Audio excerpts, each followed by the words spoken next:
अपने जाबाज पायलट्स जो इस राफेल विमान को लेकर आए हैं, ग्रुप कैप्टन हरकीरत सिंह के नेतृत्व में, ये पूरा राफेल का बेड़ा उठाकर, ये देखिए भव्य नजारा, फाइटर पायलट्स जो राफेल को लेकर आए हैं, राफेल के रखवाले कह लीजिए इन्हें, क्योंकि आजकल सबकी नजर इन्हीं तमाम पायलट्स पर है जो इस जबरदस्त लड़ाकू विमान को लेकर भारत की सरजमी पर लैंड किए हैं।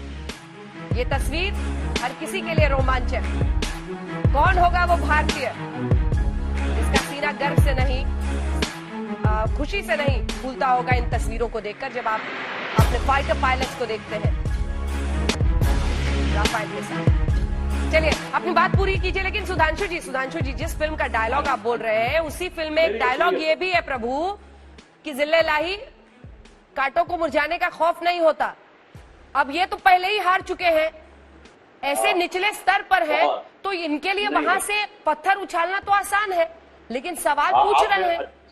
अब मैं उसका भी जवाब देता हूँ, आपने लाइन का इसका भी जवाब दे देता हूँ। अंजना जी बहुत सही आपने कहा, अरे जिनके हाथ में गुलाब था 4 पीढ़ी से, उन्हें मुरझाने का खौफ था। हमारे नेता तो हमेशा कांटों के ही बीच में से आगे निकले, इसलिए मुरझाए नहीं, वो बढ़ते चले गए। अब मैं ये कह रहा हूँ, जो अभी आपने ये दिखाया शॉट, इसमें मैं एयर चीफ मार्शल भदौरिया साहब को पहचान रहा हूँ।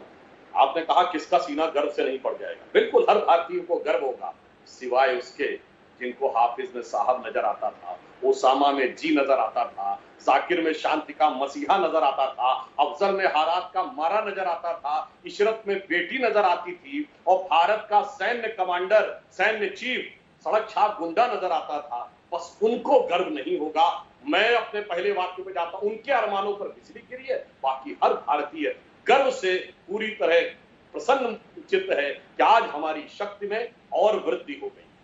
बस ये अंतर है हमारी सोच और उनकी सोच। गौरव जी, सुधांशु जी आज राहुल गांधी को बहुत मिस कर रहे हैं, कह रहे हैं आज राफेल आया था, 2 लाइन लिख देते। अच्छा जी सुधांशु जी, मैं आपको विश्वास दिलाता हूं कि आपको हतोत्साहित नहीं होना पड़ेगा। पर मैं आपसे मैंने जो सवाल पूछा सुधांशु जी, आज मैं तू मैं नहीं करता, और आपके साथ तो मैंने कभी नहीं किया, क्योंकि मैं आपकी शिक्षा का और आपकी वाणी का सम्मान करता हूँ। मेरा सवाल बिल्कुल सिंपल था सुधांशु जी। राजनाथ सिंह जी ने और बीजेपी के एक नेता और जो रिपोर्ट में मैं देख रहा था, उन्होंने क्या कहा कि दुश्मन थरथरा जाएगा, चीन थरथरा जाएगा, पाकिस्तान थरथरा जाएगा। बिल्कुल सही कहा, मैं दिल से उस वाक्य का स्वागत करता हूँ।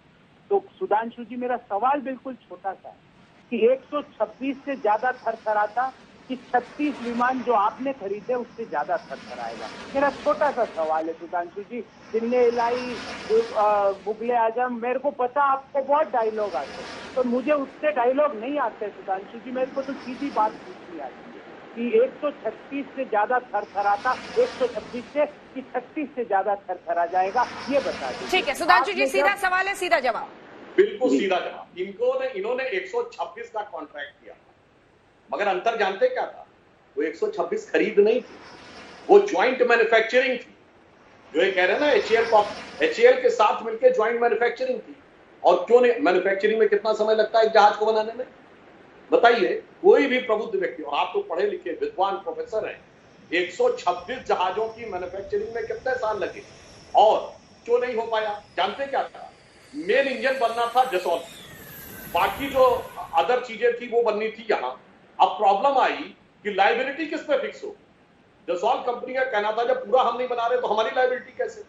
एचएएल का कहना था पूरा हम नहीं बना रहे तो हमारी लायबिलिटी कैसे? वहीं पे मामला अटक गया। अब जो हमने 36 लिए ना, ये डायरेक्ट परचेज, क्योंकि अगर उसमें अटके रहते और अब फिर शुरू करते तो आपको पता है एलसीए कंप्लीट होने में 30 साल लगे, 30 साल लगे, 3 दशक लगे।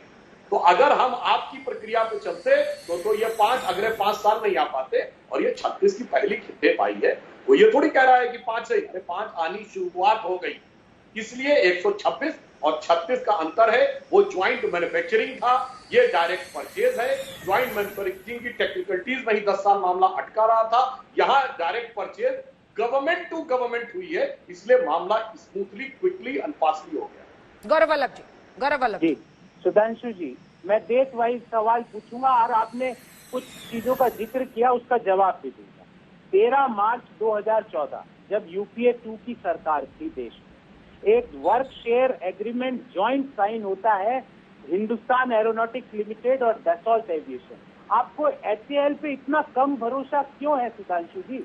HAL में भी अपनी गुणवत्ता है, अपना मापदा है कि वो बड़े बड़े जहाज बना सकता है। वर्क शेयर एग्रीमेंट साइन हो चुका था। फिर दूसरी डेट सुधांशु जी आपको याद दिलाना चाहूंगा, 4 मार्च 2014। ये भी जब आपकी सरकार नहीं बनी थी, मोदी जी प्रधानमंत्री नहीं बने थे, जब का दिन है 4 मार्च 2014 को डिफेंस मिनिस्ट्री का मेमो है और उसमें क्या लिखा है, expected to be finalized in next 1 month, I unquote. Sudhanshu ji, मैं बिना अंधेरे में तीर नहीं चलाता हूँ।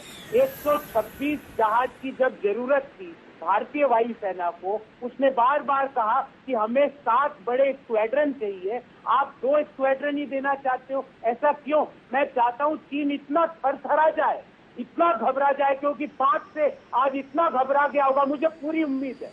आज जो गर्जना हुई है अंबाला एयरबेस पे, उस गर्जना की आवाज पैंगोंग त्सो लेक में बैठे चीनी सैनिकों ने सुनी होगी और वो भारत माँ की भूमि को छोड़ के पीछे हट जाएंगे। और 126 आ जाते ना गुरुदेव, तो ये गर्जना पूरे विश्व को हिला देती। मैं ये कहना चाहता हूँ, मेरा यही सवाल है। और आप बार बार HAL को इतना कम करके मत आंकिए सर, बहुत पुराना इतिहास है उस कंपनी का, उसके पास टेक्नोलॉजी है, उसके पास लोग है, हिंदुस्तान के लोग अच्छे हवाई जहाज बना सकते हैं। सुधांशु जी नमस्कार, मैं हूं अंजना ओम कश्यप। हमें उम्मीद है ये वीडियो आपको पसंद आया होगा।